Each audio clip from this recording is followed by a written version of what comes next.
Hi everyone. Very happy to be live with Jess Kitching, which we're much further apart than last time you were live with us, um, aren't we? So Yeah, start us off with an introduction to yourself and your book. yeah. So I'm calling now from Australia. So yes, last time I was visiting England, I was in Beverley, but now I'm in Australia by a very sunny window. Hence the strange glow I seem to have going on. But my name's Jess Kitching, and I'm originally from Bradford in the north of England, and now I live in Sydney, and I'm the author of two books. My first book, The Girl She Was Before, and my new novel, How to Destroy Your Husband. So I'm signed to Kingsley Publishers for an 8-book deal. I have lots more writing and lots more books to do. But yes, very excited to be here on my morning, your evening. I'm calling from the future. I know. Well, yeah. Is it the 10th for you? Yeah, it's Saturday morning for me, about 7 a.m. Saturday morning. I know that's why I made the talk slightly later for everyone who's watching, because I was trying to I make do sure appreciate you weren't getting up at like a ridiculous hour because that just didn't seem fair. I do appreciate it. I did a call yesterday where I was up at 5:15 for it, and then I was like, oh, two 5:15s on a row, and then this will move to 6:15. I was like, oh, lying, I like it. So it's still not that much better, but I'll just have a nap later. That's what I did yesterday. I started writing, and I was like, I'm gonna have to sleep. so we've already got a hello from Mel, and she says she absolutely loved How to Destroy Your Husband. Oh, amazing! Thank you so much, Mel. See, you starting my day off in the nicest way. Oh, I I can know. see the comments on the side now. There you go. Daniel McBreakneck said hello. Um, so my introduction to your writing actually was How to Destroy Your Husband. Oh, amazing!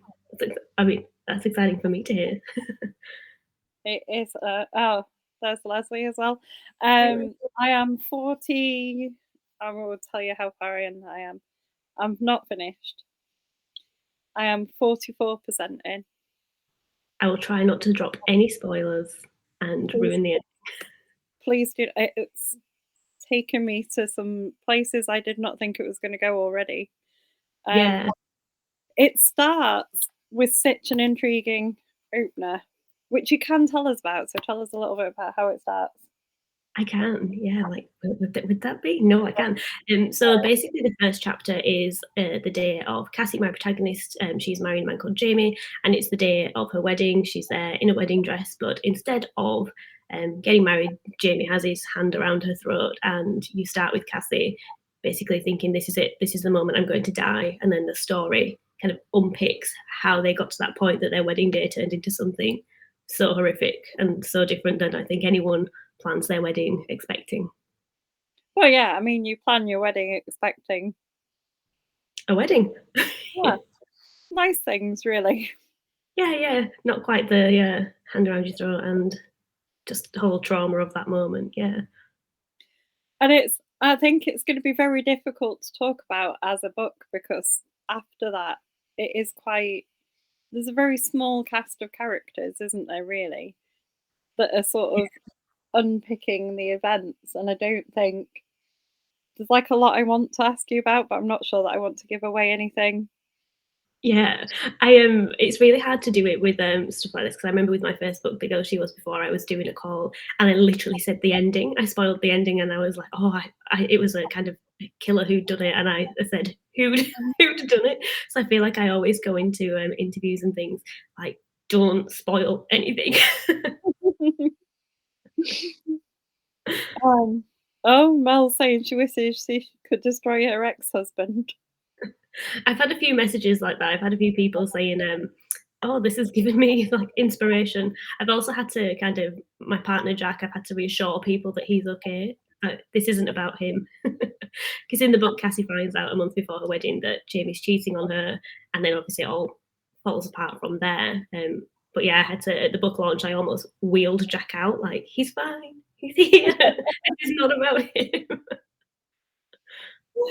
Yeah, because it does feel like a very genuinely real, like long-term relationship that Cassie and Jamie have. It's how they're living and all the things that they're doing. Do you feel like just your average kind of couple until she starts to unpick? I mean, I'm not saying that every relationship is like theirs. Thank God it isn't. Yeah, thank But God. I think that's what interests me the most is the thing that, you even the people the closest to you, sometimes you don't know them or you'll find things that you never thought were going on. And there are people that, do have double lives and but they also maintain a really high level of, like you said, like a long-term relationship or this and that. It's such a fascinating idea that you can live as one person, but then also have this completely different side to you that people just don't see.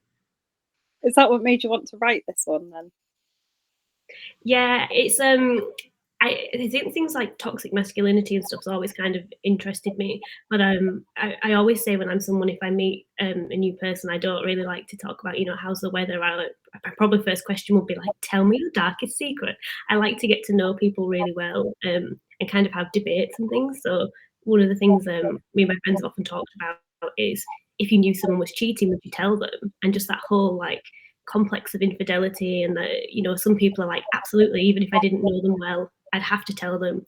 Then other people are like not my business, and then oh if it's my best friend I'd say but nobody else. And I just find that there's almost like rules around it, even though something terrible's happened. I just find it really interesting, and I think it was that and the idea of like double lives and all those kind of things and how far would you go for revenge, is revenge worth it, all those themes that really interested me.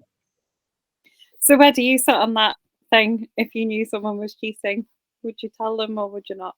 I always said yes. I was always like, "Yes, absolutely," and, like, very strong moral compass, but I've not been in that position to test it yet. I think you'd all like to think, if you knew someone that was being hurt like that, you would tell them, but then I don't know, like, some people have said, "Oh, well, when it happened, it was like they were going through a tough time and this, and I didn't want to add to it. I didn't want to fall out with the friend." And I'm like, it is just a really complex emotional issue, and I think that's why I was drawn to it. I think I would want to know. Yeah. Mm, If it was me, I'd want to know. yeah, I think that's Mm, where I sit on it, and I have been in a sort of situation where that has happened, and we've needed to have that conversation of would you tell mm, someone? And I think the answer is yes. yeah. I'm sorry you went through that, but yeah, I also agree, like, because even if you've not gone through it, that's gonna hurt, that's gonna come out at some point, and you wanna, I don't know, help someone through that Yeah, I or think yeah, you need to tell people, I think, like, in general. And yeah, yeah, someone said trouble is if your friend doesn't believe you. It does. It can do.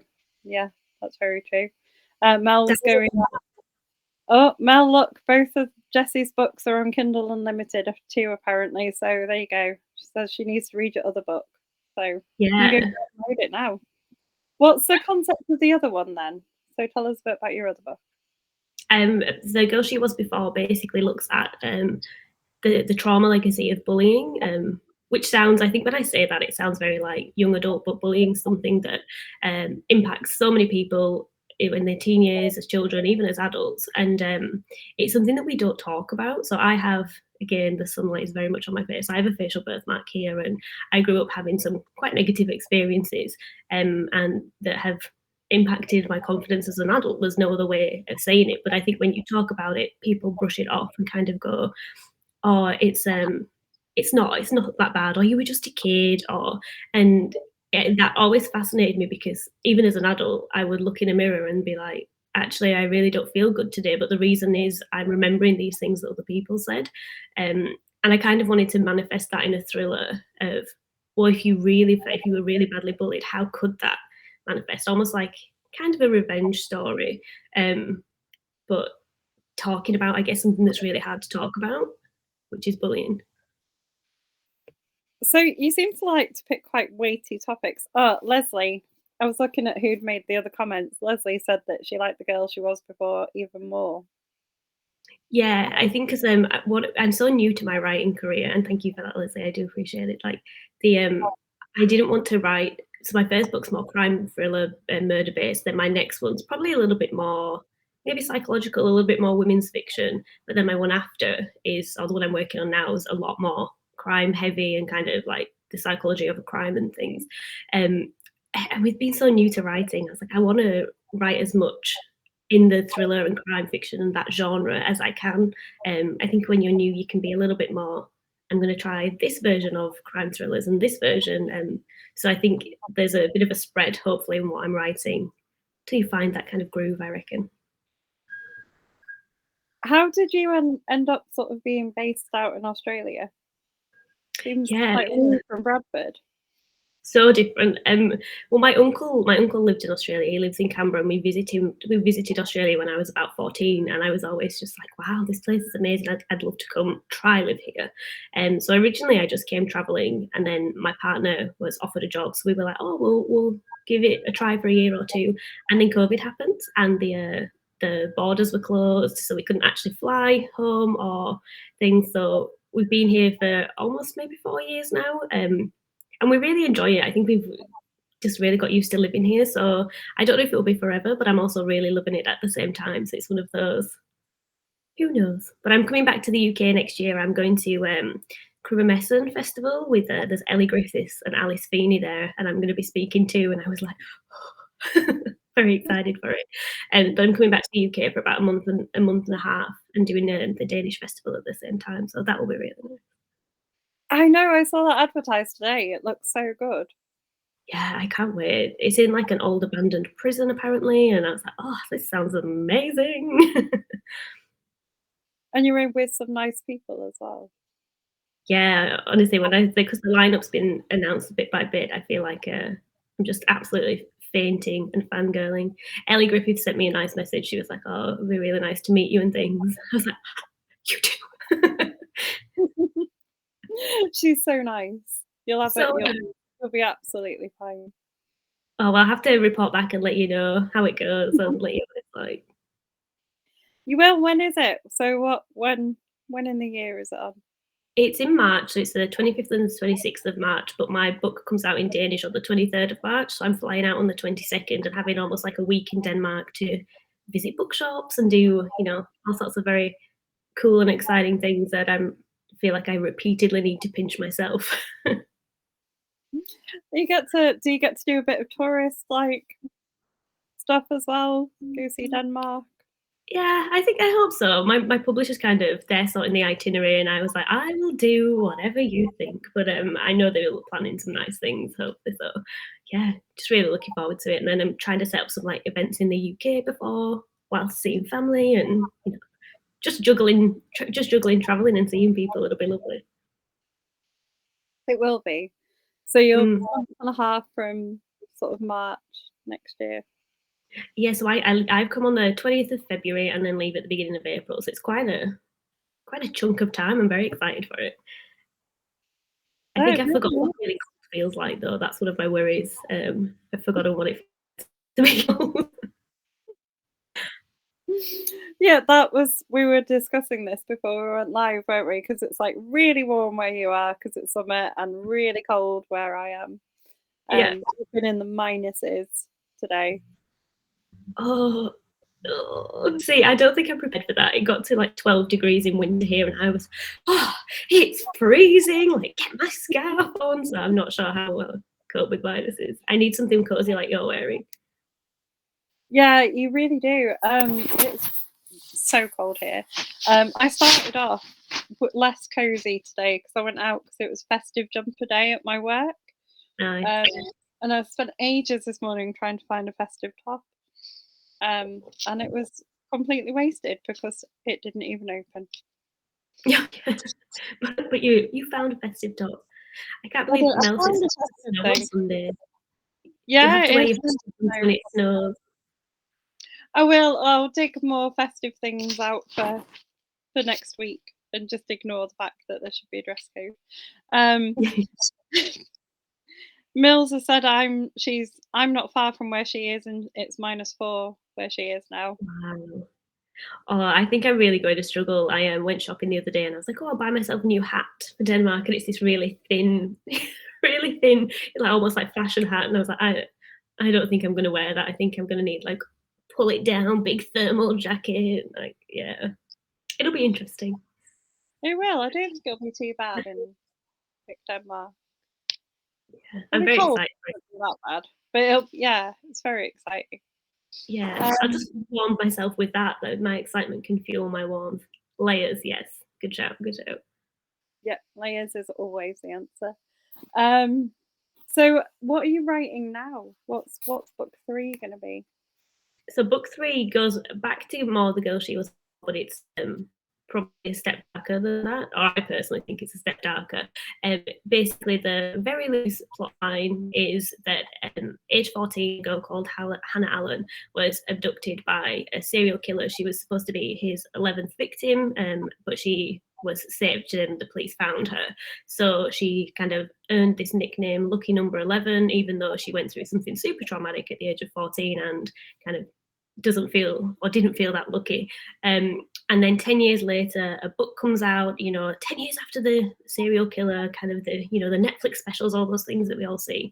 And Hannah's kind of moved on to this point where she lives a normal, I say inverted commas, normal life and feeling, um, you know, steady and things. But then because of this book that comes out, someone basically uses it as a blueprint for murder, and they basically start copying these crimes. So Hannah's 10 years after this is basically starts reliving this nightmare of what happens 10 years ago. And I'll leave it there before I drop more spoilers about the ending and all those kind of things. Mill says she likes the sound of that. It I read a book this year called The Final Girl Support Group that was excellent. Ooh. That is sort of similar, not at all similar really. But it's about people who survive serial killers, and they're all Mm, like final girls, at the end of the horror films that sort of yeah, survive, and other ones that kill off the serial yeah. killers or survive the attempts. And then they're in like a support group together, and then someone comes back and actually kills one of them, Oh wow. and then Oh, they've got to work out what's happening. And that it's sounds amazing. really Yeah. Like, I read Riley Sager's Final Girls a few years ago, and I think just the idea really interests me anyway. But it's always that part of, um, when you see those horrible headlines and stuff, it's always the aftermath. We never hear about the people. And as someone that's gone through like something like bad that happened in my past, like it's not. It doesn't just end there for most people. Like once the headline goes, you just can carry on. But for the other people, it's like if you've gone through something that stays with you, like how do you navigate life, and then if stuff starts happening around you again, I just find it a really interesting psychological dynamic. So hopefully it's as good as Final Girl Support Group. That sounds amazing. I think Like it is. Yeah, it's interesting because we don't sort of talk about. You were saying like the Netflix specials and things, but they're mm, often about the person who does the crime and not necessarily the people who suffer yeah, from the crime. So it's quite interesting to sort of tell it from a victim's point of yeah, view.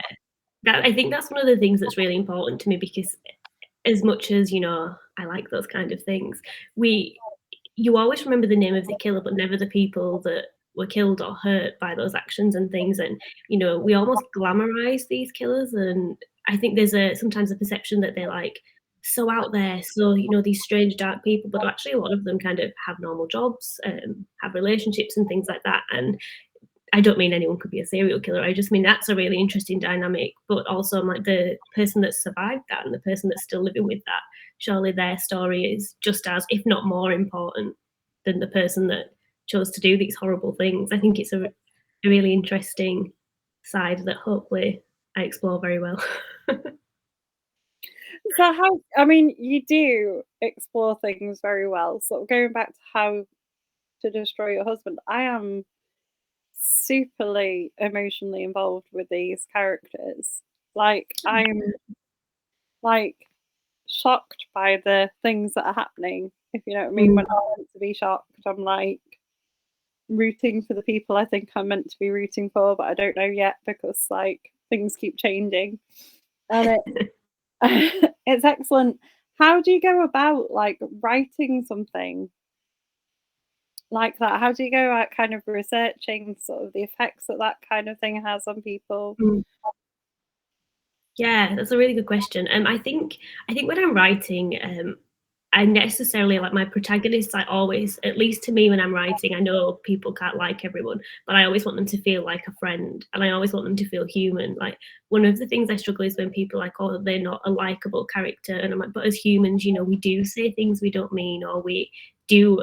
Cassie acts in some very rash, very rash ways, but at the same time, I still want her to feel like a friend that you kind of understand. So I think making her like core emotion something that we can all relate to, the fact that there's this just utter betrayal that she just can't get over, I think that helps humanize characters and things. I think when you're, like in that it's infidelity, like we've seen, cheating films or read headlines and things. I think there's an understanding of things like that that was good to research and tap into. But I think the main thing was I just wanted her and her friendship group, I wanted them to feel like people you could be friends with. So even if you didn't see yourself as Cassie, you could see herself as maybe one of your friends. And so you feel, I don't know, just a connection to her, hopefully. You do. I mean, is there like any research that you do for the books? Or do you just sort of put yourself in the minds of your characters that you create? I know because they're so about just that small group of people, isn't there? I'm wondering what there is that you would research. Yeah, with the girl she was before, because it was about bullying, and like I say, as someone who's had a facial birthmark and experiences with that, I did just put a lot of myself, that is a lot of the emotions and things in that. There's how I'd felt at times. So that one mostly came from me. But with How to Destroy Your Husband, there are some, it's so hard not to, not to, there's impacts of like toxic masculinity. So there are certain quotes from the internet say that I basically did just look on the internet. I went on, I don't know, certain celebrities' pictures or profiles and just looked at the comments. And then there would be men who had their wife and two children in their profile pictures and, presenting this wonderful image, saying the worst things to someone that they didn't know. And I didn't have to look that far for that. I was like, oh, it's there. So I wanted to include some themes of toxic masculinity. I just went on the internet. I literally just was like, oh, there we go. So I wouldn't say I'm too research heavy, but that was how I did it for that one.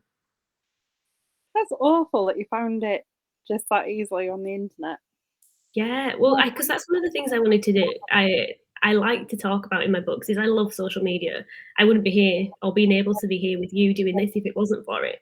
But there is just this layer or this level of really nastiness to it. And I think, when we're in our like book groups and stuff, it's so lovely because it's so supportive and things, but you don't actually have to look that far to find, not in like the book groups, I just mean like on general pages and things. You don't actually have to look that far to find people, you say I like oranges and they say, what about apples? And it's that kind of that thing. I love talking about that because I think, yeah, it's just such an interesting thing. Social media's just changed our world in so many different ways.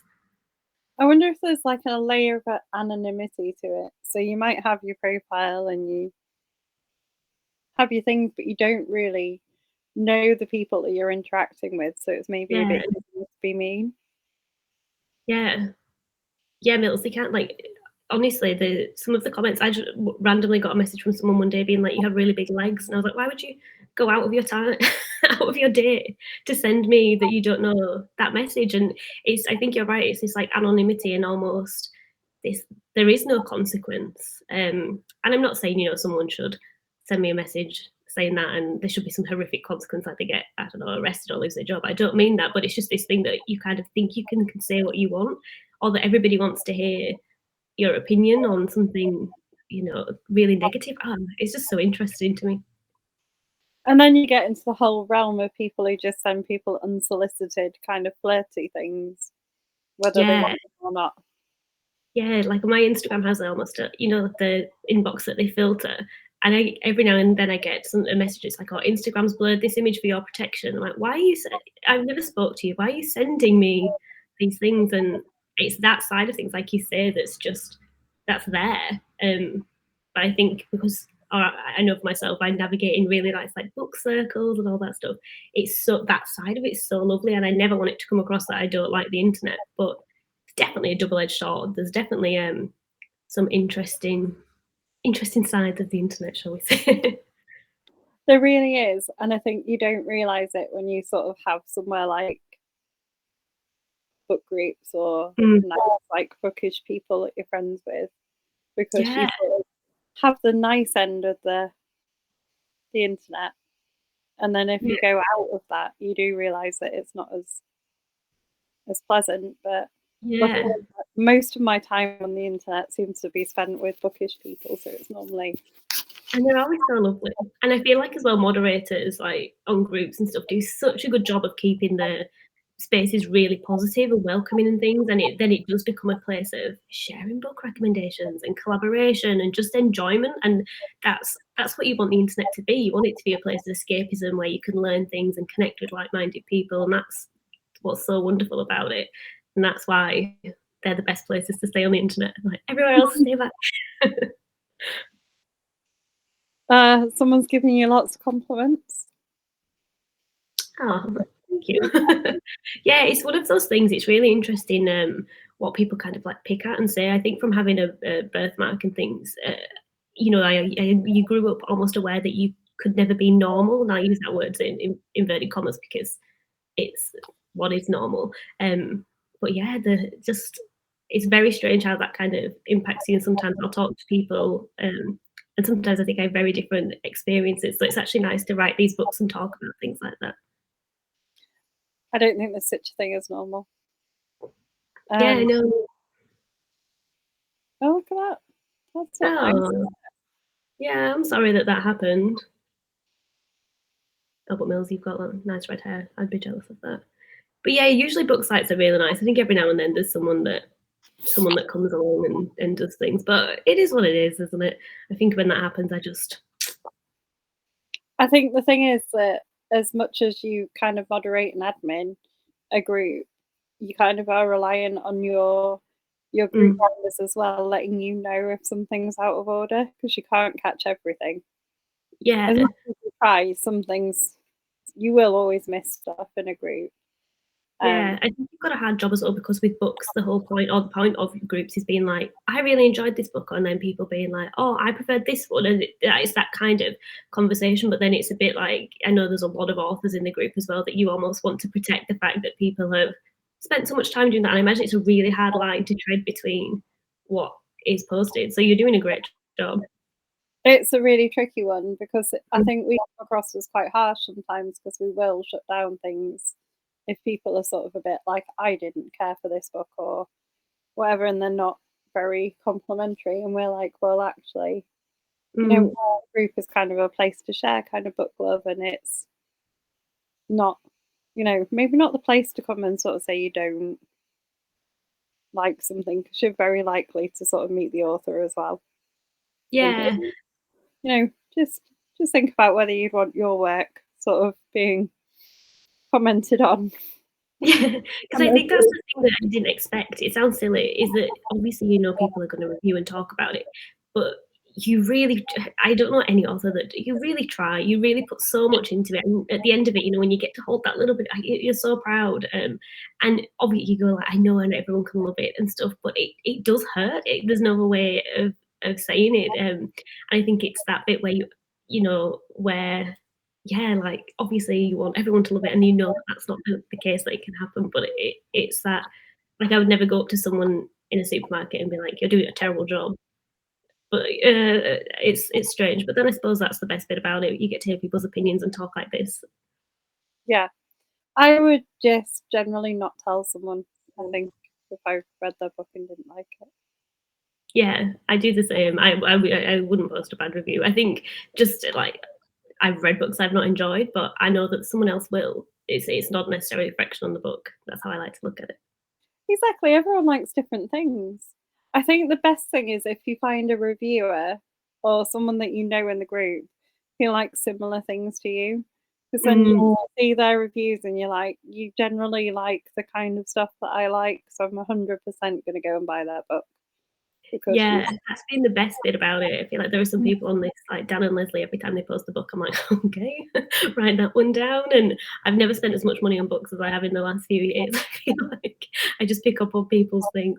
That TBR, I'm like, "I will never read those books in my lifetime." There's so many. Yeah. I genuinely have. I was so last night we were recording our top 10 books of the year, and I was showing people part of my book Wow. pile. That's just a little bit. Look, it goes further. Oh, wow. I'm like, "Can I come live with you?" You probably don't want to. It's just subsumed books. I love that though, because with moving to Australia at first, when I moved here, I was a bit like, "Oh, we didn't know how long we were gonna stay for." So, you're like, "Do I buy books?" And then I miss not having books. I've got a few now, but it's nowhere near as beautiful as that. Oh, that's just a small fraction. I want to see them all. Oh, please, photos of them all. No, it's messy and not very good. I'd get my book loving card resigned if you saw some of the piles of my books. Yeah, there'd be people like, "Oh, that book looks dog-eared." I'm really bad. Oh, The first thing I do is I'll bend the spine of a book backwards fully. And I did an interview and I said, "Oh, I crack it, like really crack it." And I read the last line first, and the entire room gasped. And I was like, "Oh, I didn't realize how bad book etiquette this was." And oh, people were just God. Um, I'll do that. I read the last bit sometimes first, but I will not mm, touch the spine. All of my books will be absolutely pristine. I get really upset if mm, things aren't really? looked after. Wow. I don't know how, like, there's just something so satisfying about the maybe No, this is why I'm a thriller author. There's something in me that likes to destroy things. it's so bad. What I have asked though, partly because we sort of record a top 10 list and we did ours last night, which is really annoying because I've just then read you don't want food. um, I've then read your book to nearly halfway, and it would have been a very strong contender to be on the book of the year list, but I've recorded my book of the year list. Oh. Oh, well, I'm just happy to know that. I'm like, "Oh, thank you so much." That Um, honestly, that means a lot. Next year, though, it may be on next year's list. Yeah, Um, next year's it serial killer saga. can count into that one. But what I've been asking everyone this year has been what have been your reads of the year. Ooh. Um, One of the books I really enjoyed this year was Gillian McAllister's Wrong Place, Wrong Time. I just thought it was such a clever, unique idea. I really enjoyed that. And then Dan recommended The Nothing Man to me by, I think it's Catherine Ryan Howard. And I loved it. I was so tense. I was like, I could never be alone in a house again. But it was so good. So I would say those two are on my list. And I've now forgotten the name of every other book I've ever read, but they were very good. I'm not telling anyone what my top 10 list is. Someone's When will guessing you publish my it? number one. Huh? When will you publish it? I'm very excited for this. So we literally recorded it last night, and it takes us a while because there's like me, Sam, and Alex Hawley do our top tens together. So I know what their top tens are as well, Ooh. which is really good. What is really interesting is we very rarely ever correspond. So me and Sam match once on our list, and that is the only ones that do. I Oh, love that though, 'cause then, like, I feel like what you're putting into the group helps expose people to, like, more books. If you both had the same yeah. list. So when you watch our top 10 video, you're going to get like at least 30 different books I'm like, "Oh, no." recommended. um, so, and it's really good. And there's some crackers on there. I'm gonna look out for it. I might as well just give you, like, the passwords to all my, like, book depository, Waterstones, all those ones. Just buy them, it's fine. I know. Well, she's saying like she needs photos of all my books. She is really bad for that. She's a bad influence on Twitter because she was sharing book photos the other day, and she was like, "You would like this one," and I was like, "Stop telling me books I want to buy. I've got too many." But I always think when you go into, like, a house with loads of books, or when you see people's bookshelves, there's something so beautiful about it. Like, they look stunning. But I also think it's really nice because I don't know if you agree with this. I think it gives a really nice insight into someone's, like, personality and taste, and, you can see which book they've loved the most. Mine definitely, because it's falling apart. We've been bent back so much, and you can, like, see what they've enjoyed. I always think that's something special about that. I think it's a good way of knowing if you want to be friends with someone as well. Yes. Like how many Yeah, books but they have in their house, and if they love books, then you're probably gonna get on. I read a really I can't remember who it was. It was a quote that said, it was about dating. It was like, "Never date someone whose TV is bigger than their bookshelf." And I was like, "Ooh, that's a that's a spicy quote there." That is quite a quote, isn't it? Um, I've only ever dated one person, and we own this amount of books. So we're It's like, unless you have a cinema screen, I think their bookshelf is bigger than their exactly, TV. I think we're on a win. So we're sorted. That could be the rule for life, like, we've set that in this chat today, so if anyone is dating, we've set a rule for life now today. We have, yeah, I think that's, wisdom that needs to be shared and lived by, isn't it? I'll try find out who said it. I can't remember, but it was I was like, "Ooh, ooh." Yeah, I'm like, that is good advice. Like, Yeah. very, very good. Um, I'm trying to think of the other questions I can ask you about how to destroy your husband. It That is very hard, like, it's very hard, I think, when you it's talk about so spoilers. hard, isn't it? Yeah, It's 'cause like you there is a bit that I've read and I really want to ask you about it, but it's like halfway in and I'm like, I can't. But ask me I after. don't, I don't know how much of a spoiler it would be. Because I've obviously not got to the end either. Yeah. Um, so I don't know like if the bit I'm reading is gonna be sort of crucially important. I do like the way, I mean, you instantly won with me with the start being literally at her wedding because I was like, this is, I'm already sold. Like, it opens on such a. Why did you choose to start it like that? So when I write, I always come up with the end first. It just I don't know. It is, I guess, the way my brain works. I work backwards. So I come up with the end, and then, like you're saying, it's hard to talk about the book because I sometimes try put like little bits in throughout. So like at the end, you'll be like, ah, maybe that was almost a spoiler on chapter two because you with working backwards you can kind of feed that in. But I wanted to start with I guess what was the ending or part of the ending because I just think that's what it all builds up to.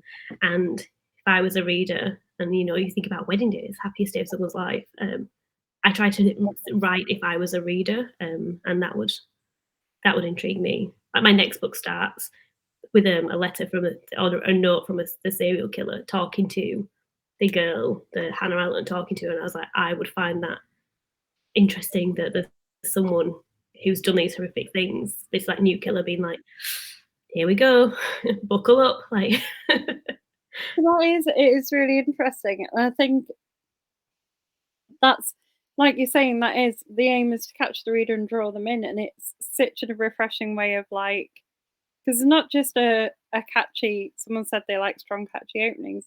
And it's not just mm, a catchy opening, it's just like a really refreshing way to start a book. It's like, this is where we're ending. And then we're going to go and look at how we're going to get there. And I like that. Like, it's kind of the sort of opposite. yeah. Because there's another comment here, like my last question is Cassie Moore sinned against and sinning. That is one of the things I wanted to. So, like at the beginning, that first chapter, you're definitely like, he's in the wrong. Like there is no way about the way I look at it. He's in the wrong. But then you want to almost unpick as it goes on. Like one of the things I wanted to talk about was revenge. Is it ever worth it? Like is it really like destroying someone? Do you feel good after? Like what do you have to do to destroy someone? Does it ever work?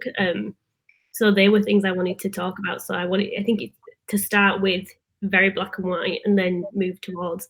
I love like grey stories, like morally ambiguous. Right at the end, you're like, oh, I don't know, like who was good, who was bad.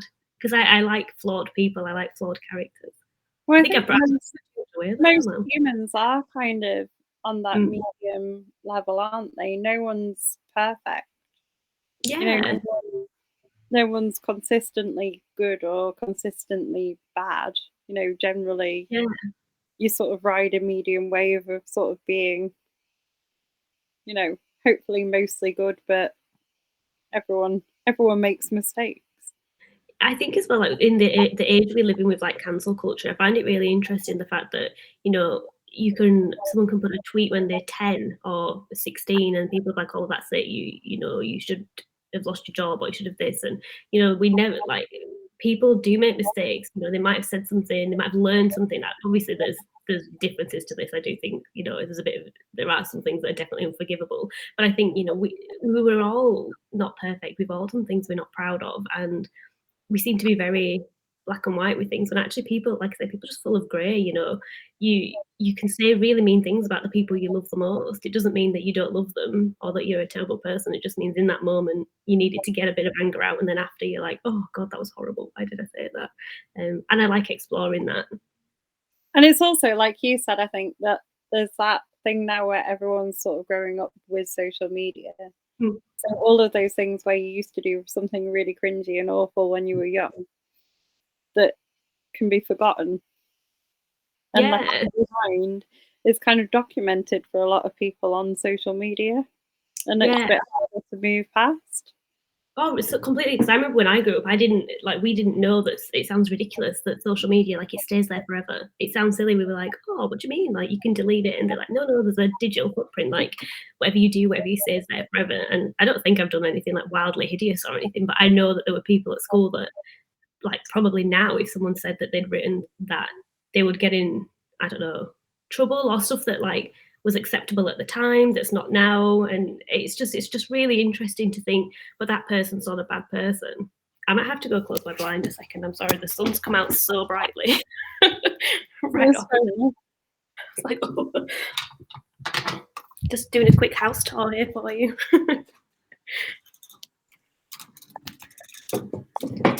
Oh, we have like electronic blinds. It sounds super fancy. Oh, it's suddenly go darker now. Yeah. But yeah, it's so much. The world's just so different, and I think we on social media we can be very black and white, whereas I think in real life you probably give people a bit more of a chance. Yeah, and I mean, it's sort of interesting because you start with this, like, she knows that he's cheated on her, and she sort of Yeah. doesn't confront him straight away because she wants to find out more. And I think that's kind of interesting because you probably would want to know all the details, Yeah. you I know, think if and that was me, if I was in that situation, I wouldn't. Her teaching assistant, because she's a teacher, shows her a photo of her kissing, so a photo of her fiance kissing another woman, and I was like, but if that was me, because some people are like, oh, I'd leave then. I was like, oh, I would want to know how long, what's happened. I don't think I could just walk away at that point. I would want to know. no, you'd want all the facts, I think. And Yeah, I think I would. I mean, I hope that was never happened to me, but I think I would want to know all the details and have a conversation, which is not what she does, is it? She sort of tries to find it out without talking to him, yeah, yeah. which is She's an like, I'm gonna interesting go. choice in it in its own way, isn't it? You know, like, would you keep it quiet and just try and find Mhm. out, or would you talk to some? I'd hope that you would talk to someone. Oh, I think because this was one of my favorite bits I wrote was actually like the first chapter, the first like proper chapter, and it's where Cassie's kind of talks about that she was never someone that believed in love, and she was always quite mistrustful of it. And I really enjoyed writing that, and talking about how cinema tickets are cheaper, but only if you come with someone else, and you can get loads of cards for weddings and babies being born, but not like I don't know, new job or this. And it's always like there was a lot of like, I guess, scorn and like mistrust for people kind of, and love just in general. And then she meets Jamie and falls in love. And I think part of the reason why she gets so dark with it all is that she's just like, how could I go from, like, how could this happen to me? Like, I was someone that I didn't believe in love. I thought I was almost like above all this. And I loved that kind of, I loved writing somebody that, yeah, she's just so, her betrayal is so strong that I think that's what fuels her to do some very strong things. Yeah, Mills is giving you the best answer ever. Thank you so much, Mills. I love the oops. Oh no. I know. That's the best oops, like the best fall. Definitely go buy books. It is excellent and, probably a really good decision, Mills. So I am 44% into How to Destroy Your Husband, and it's getting 5 stars from me so far.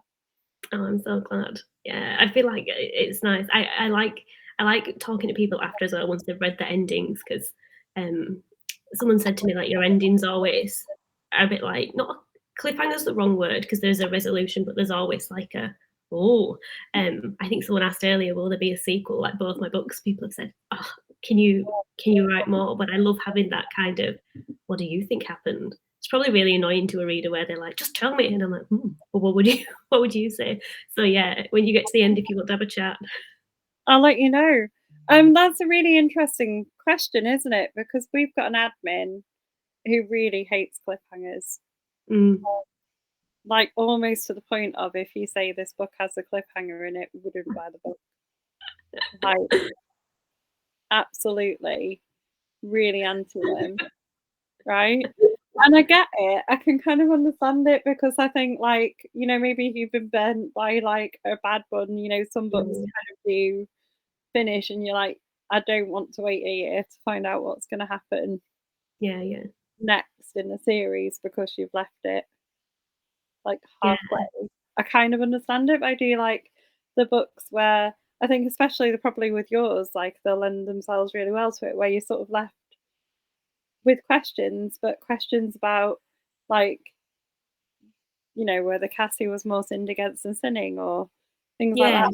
What happens next? Like those kind of questions that are going to make you go away and think about just the world in general. So Yeah, it's really good. that's my aim. Like I said, that it's a cliffhanger, like, it's resolved, like, there's definitely a resolution, but, yeah, there's always a bit at the end that's a little bit more, I just like the questions. I love questions, and I just love asking people what they think could happen next or yeah, like you say, that one of the things I want people to walk away and be like, "Is revenge worth it?" Like, does that would be a great question to talk about at the end of it for, like, a book club. I'm always like, "What do you think?" So hopefully it lends itself to that. Do you get a lot of book clubs interested in your book? I think they would lend themselves really well to a book group. Yeah, so especially with my first groups with my first book, this time's, I think I've done a few, but I'm like next year as well, we're going to like England and Denmark. It's kind of hard because the timings don't change. But especially with my first group, my first book, sorry, I would like travel to different places in Australia and go meet people. And then I'd like call into different book clubs and stuff. And it was, yeah, the conversations and stuff, especially with the first book, with it being about bullying. I was always really surprised how people would open up and share their experiences and genuinely really really touched that people felt they could share that with you. But yeah, it's always I feel like they're very good conversation starters. And I think because the characters are quite grey, there's always things to be like people go, oh, I wouldn't have done that, and then people being like, oh, I would definitely have. And I think yeah, that is I always find it really interesting to just sit back and listen to people talking about it. And I guess as an author, it means that you've done a good job because if people are so engrossed in the characters that they're like, no, I would have done that, or Mm. I would have done that differently, it means that you've written them really well. Yeah, it's definitely a big compliment. I love getting the messages at the end, like especially with my my first book, because I'd never obviously written one before and put one out. When I was getting messages like, "How did it end like that?" I was like, "What?" And all these people, I was like, "Oh, this is exciting." And like, I feel like, "Well done, well done, Jess." Also, such a relief that people reacted like that and weren't like, "Meh." So, had you always wanted to write a book? Is that sort of somewhere you plan to go? Because you're a primary teacher. Yeah, so I was always, that I was just a kid that loved books. I loved reading. I always wanted to write. I used to always write stories and things. I remember once I wrote a story about a divorce. My parents weren't getting divorced. I just read a lot of Jacqueline Wilson and was really emotional. I took it into my teacher, when you're 8 and you're like, and she called my mum and dad in school and was like, "Is everything okay? Like going on at home and things." And I think that was one of the first times I realized that what you write can have kind of an impact. Like it can, make your teachers worry about you, but it can kind of make people think things. Um, but then I think as you get older, I was a bit more shy, a bit more awkward about writing. And then it was obviously when I moved to Australia. So I unfortunately lost a friend to cancer and it kind of shook my life up a little bit. And I was like, you've always wanted to move to Australia, give it a go, try it. And then when I got here, I was a bit like, well, you've done that scary thing. Why not actually try do the book? Um, I did, and then I did make it sound super easy. Like, oh, I did. It was a tough ride and things, but definitely always wanted to do it, and then finally got the confidence to do it. Is how I'd say. And then not never looked back. Yeah, no, I never looked back. No.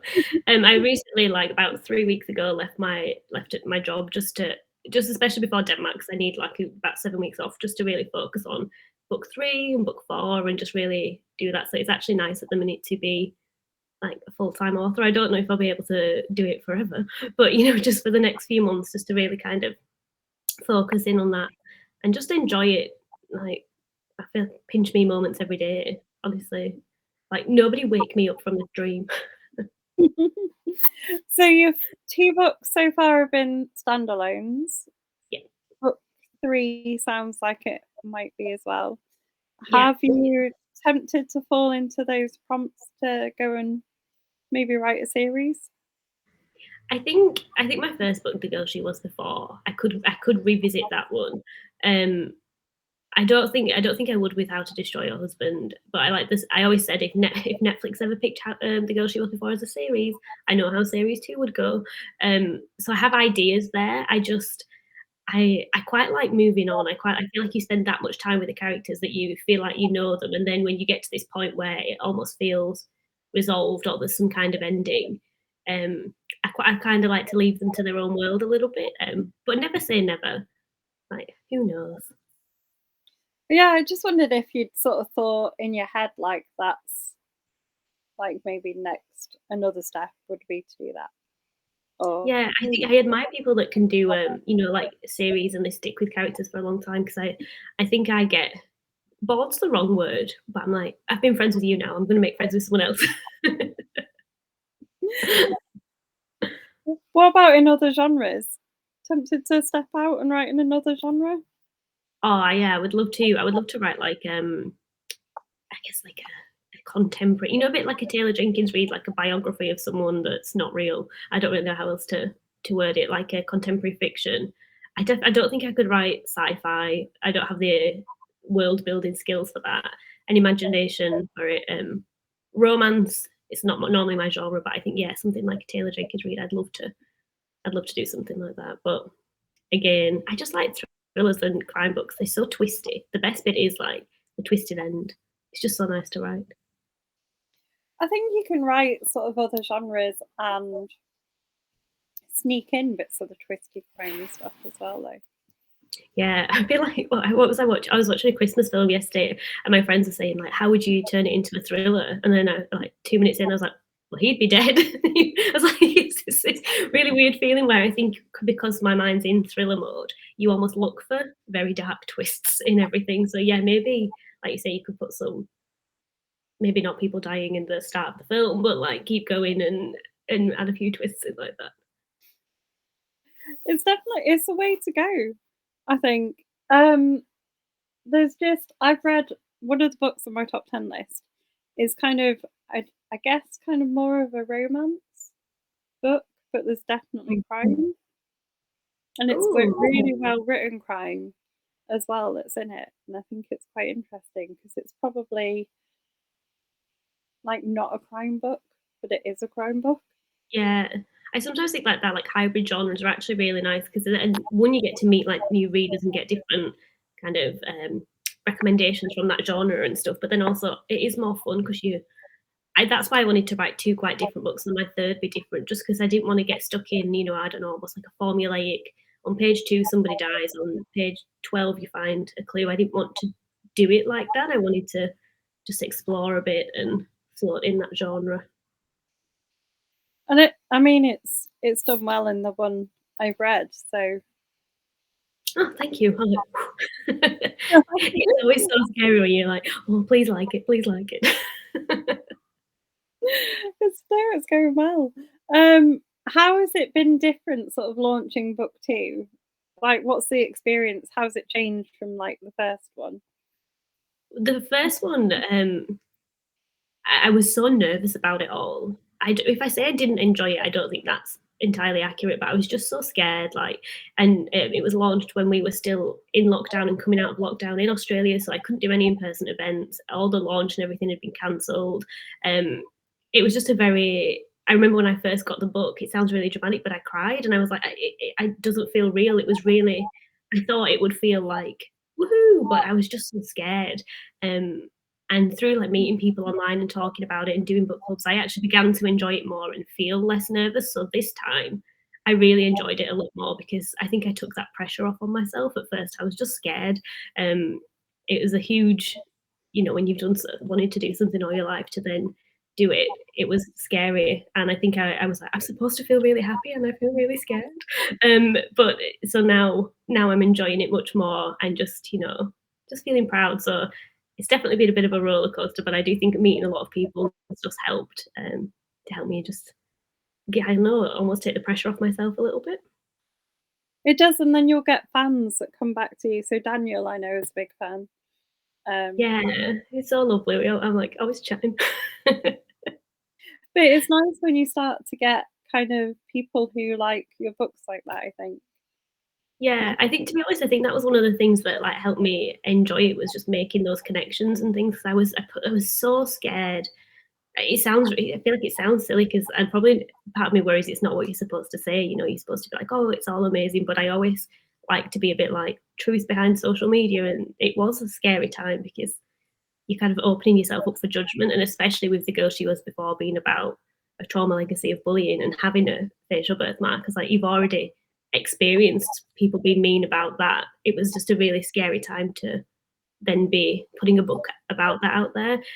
But then, like I say, meeting people like Dan and Leslie and people that have really kind of embraced you in your writings just made it all so much more enjoyable to the point that I do enjoy it now.